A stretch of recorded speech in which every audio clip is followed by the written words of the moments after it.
ચોથું પછી લઈએ છે એટલે બેનને પ્રશ્ન પૂછો. આપણે પાછલા બાંધેલા કર્મોને એક સાથે લાવીને ભોગવી શકાય એવું કર્મ ગ્રંથમાં વાંચ્યું હતું, તો એ કેવી રીતે કરાય? જુઓ, કર્મ અને કર્મ ફળ આ બંને વસ્તુ સુનિશ્ચિત છે. કેવી છે? એટલે એ છે ફેરફાર ના થાય. પણ કર્મના ભોગવટા વખતે તમે સેપરેશન રાખો તો જૂનું કર્મ ઉકલી જાય, નવું ના બંધાય. આ એક રીત. બીજું, શાસ્ત્રીય પરિભાષામાં કેટલાક કર્મો એવા છે કે જોને બાંધ્યા હોવા છતાં પણ ભોગવ્યા વગર ઉકલી જાય. એને જૈન પરિભાષામાં ઉદ્દીર્ણા કહે છે. શું કહે છે? કેટલાક તો શબ્દ જ નહીં આવડ્યો હોય. જૈન પરિભાષાનો જૈન ટર્મિનોલોજીનો શબ્દ છે ઉદ્દીર્ણા. ઉદ્દીર્ણા એટલે you create the cause but without suffering it is demolish. એની પાછળ સાયન્સ છે. કર્મો અજ્ઞાન રૂપી અગ્નિથી બંધાય છે. શેનાથી બંધાય છે? અંદર અજ્ઞાન રૂપી અગ્નિથી રાગ દ્વેષ થાય, ક્રોધ માન માયા લોભ થાય. With this rag, dvesh and krodh maya lobh, you create the new cause for the next one. એટલે કે અજ્ઞાનતાથી, અજ્ઞાન રૂપી અગ્નિથી કર્મો બંધાય છે અને જ્ઞાન રૂપી અગ્નિથી એટલે કે ટૂંકમાં જ્ઞાનાગ્નિથી કર્મ ભસ્મીભૂત થાય, ભોગવ્યા વગર. પણ એ વિશિષ્ટ પ્રકારનું જ્ઞાન તમારી પાસે હોય તો જ ઉદ્દીર્ણા થઈ શકે. ઉપસમ સંકિત, સયોપસમ સંકિત. સયોપસમ એટલે શું કે તમને સંકિત તો થઈ ગયું છે પણ ક્યારેક હાજર રહે અને ક્યારેક ના રહે. સય અને ઉપસમ, રહે અને ના રહે. પેલામાં તો નોલેજ જ છે, આની અંદર એક્સપિરિયન્સ છે, પણ એ એક્સપિરિયન્સ ક્યારેક વર્કઆઉટ કરે છે, ક્યારેક નથી કરતું. That is to option. અને સાયક સંકેત એટલે પરમેનન્ટ, પોતાના સ્વરૂપનું ભાન પરમેનન્ટ રહેવું એને સહાયક સંકેત કહેવાય. જેને વ્યવહાર નિશ્ચય બે રીતે સહાયક સંકેત થાય એનો ઓછામાં ઓછો એક ભાવ અને વધારેમાં વધારે 3 ભાવ. 3 ભાવે અવશ્ય મોક્ષે જાય. પણ એ વ્યવહાર નિશ્ચય 2 થી હોય તો આપણને જે જ્ઞાની પુરુષ દ્વારા મળ્યું એ ભાવ સહાયક સંકેત છે. કેવું છે? દ્રવ્ય નથી. દ્રવ્ય ક્યારે કહેવાય તો કે જે બધા જ પ્રકારની નબળાઈઓ ખલાસ થઈ જાય તો એ દ્રવ્ય સંકેત કહેવાય. એટલે વ્યવહાર નિશ્ચય 2 થી કહેવાય. અત્યારે આપણને નિશ્ચયથી પ્રાપ્ત થયું પણ વ્યવહાર પૂરો કરવાનો બાકી રહ્યો. આત્મદશા સાધે એને સાધુ કહેવાય. પછી ભલે સંસારી બેસો, હું કોણ છું એનું લક્ષ સતત રહેતું હોય એટલે આત્મદશા સાધે એને સાધુ કહેવાય. હું તો આચાર્ય ભગવંતોને ચોખ્ખું જ કહું છું કે આ તમે ઘર, આ સંસારી લોકો ઘર બાંધે એને સંસાર કહેવાય અને તમે આ મંદિરો બાંધો એને સંસાર કહેવાય. ફક્ત ઘર તમારા પૈસાથી હોય, મંદિર લોકોના પૈસાથી. આટલો ફેર, બીજો કોઈ ફેર નથી. અહીંયા કલેક્શન કરવું પડે ને અહીંયા જાતે મહેનત કરીને કરવું પડે. અહીંયા લોકો પાસેથી ઉપદેશ આપીને ભેગા કરવા પડે. જવાબદારી ઓછી. હે, તમારી જવાબદારી થોડી ઓછી છે ને. એકલા વધુ ઈઝી પડે. અહીંયા સંસાર ચલાવતા એટલે એ તો છે જ ને. અને બીજું કે હું કહું એ લોકોને અહીંયા આગળ ઘરમાં 2 છોકરા હોય તો એને સંસાર કહેવાય અને અહીંયા 22 શિષ્યો કર્યા હોય તોય સંસાર કહેવાય. 2 ના સાંભળે પોતાના એને પારકા સાંભળે. પણ આ બધું મોહ છે બધો. એને ને મોક્ષને ને આત્માને આ બધી બાબતોને કોઈ લેવા દેવા નથી. આ બધા કર્મના ખેલ છે. શું છે? એટલે એને તત્વજ્ઞાન સાથે ના સાંકળવું. એના ઉદય કર્મ છે. સમજાય છે? એને જ્ઞાનની કોઈ સિદ્ધિ નથી.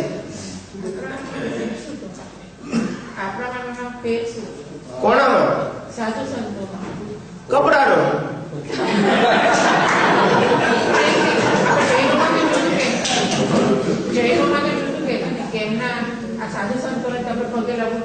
કરવું જોઈએ અને એમનો મોક્ષ થાય જલ્દી. આપણે તો સંસારમાં છે તો મોક્ષ ના થાય એવું જૈન માનવું છે.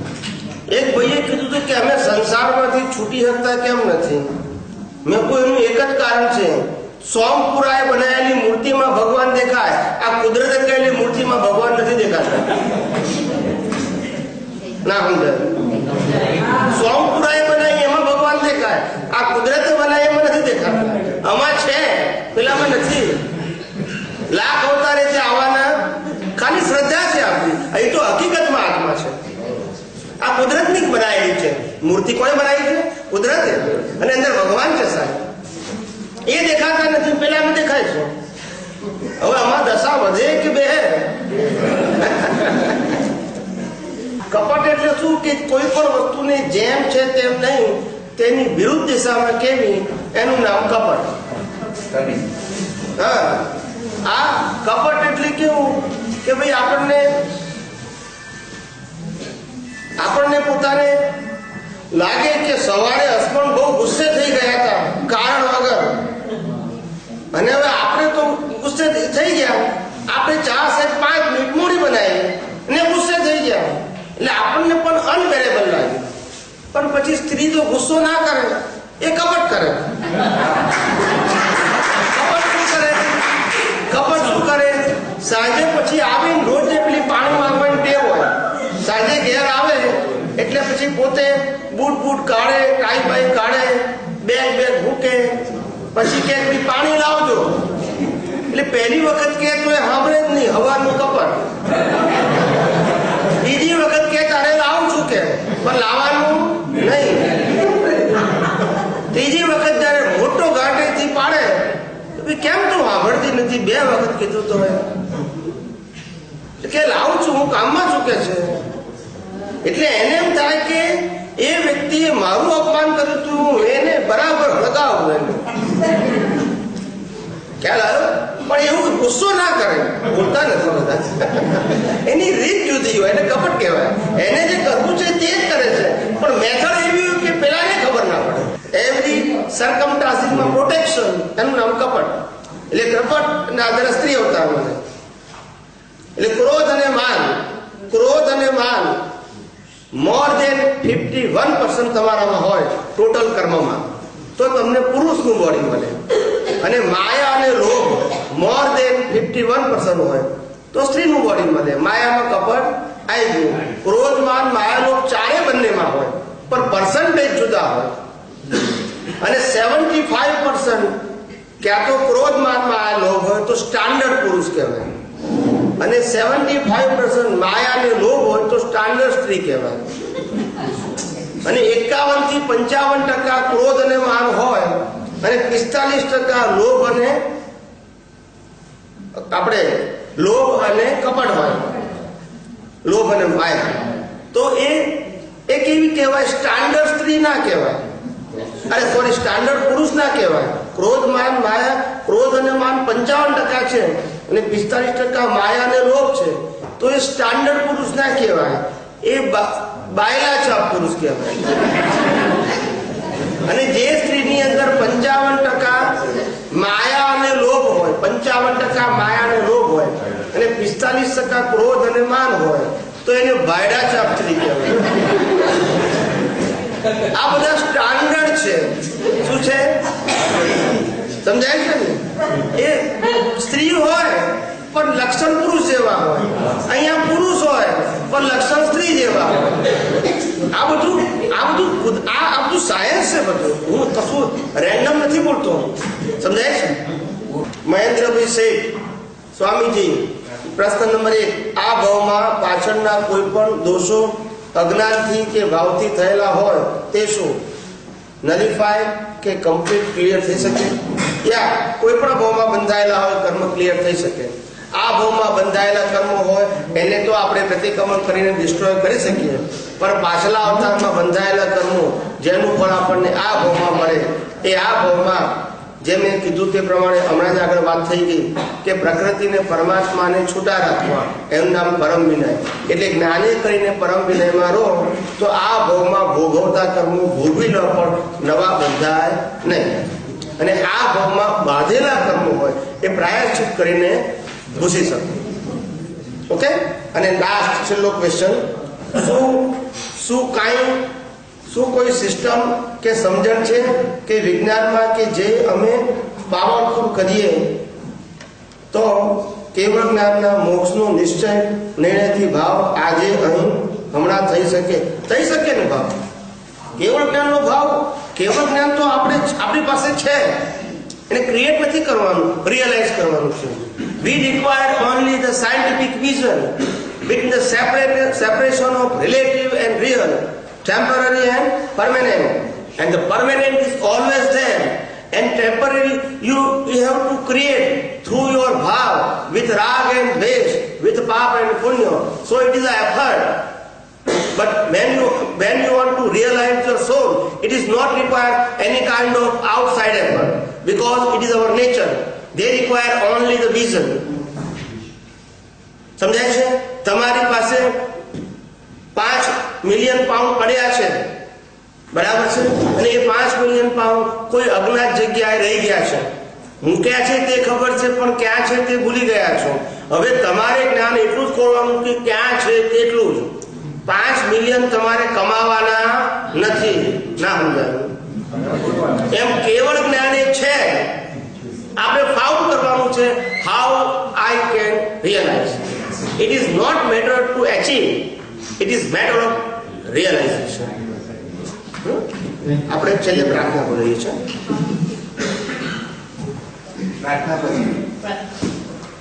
હે અંતર્યામી પરમાત્મા, આપ દરેક જીવ માત્રમાં બિરાજમાન છો, તેમજ મારામાં પણ બિરાજેલા છો. આપનું સ્વરૂપ તે જ મારું સ્વરૂપ છે. મારું સ્વરૂપ શુદ્ધ આત્મા છે. હે શુદ્ધાત્મા ભગવાન, હું આપને અભેદ ભાવે અત્યંત ભક્તિપૂર્વક નમસ્કાર કરું છું. અજ્ઞાનતાએ કરીને, અજાગૃતિએ કરીને મારાથી જે કંઈ પણ દોષો થયા છે અને થાય છે તે સર્વ દોષોને આપની સમક્ષ જાહેર કરું છું. તેનો હૃદયપૂર્વક ખૂબ પસ્તાવો કરું છું અને આપની પાસે ક્ષમા પ્રાર્થું છું. હે પ્રભુ, મને ક્ષમા કરો, ક્ષમા કરો, ક્ષમા કરો. અને ફરીથી આવા દોષો ક્યારે પણ ન કરું એવી આપ મને શક્તિ આપો. હે શુદ્ધાત્મા ભગવાન, આપ એવી કૃપા કરો કે અમને ભેદભાવ છૂટી જાય અને અભેદ સ્વરૂપ પ્રાપ્ત થાય. અમે તમારામાં અભેદ સ્વરૂપે તન્મયાકાર રહીએ. જય સચ્ચિદાનંદ, જય સચ્ચિદાનંદ, જય સચ્ચિદાનંદ, જય સચ્ચિદાનંદ.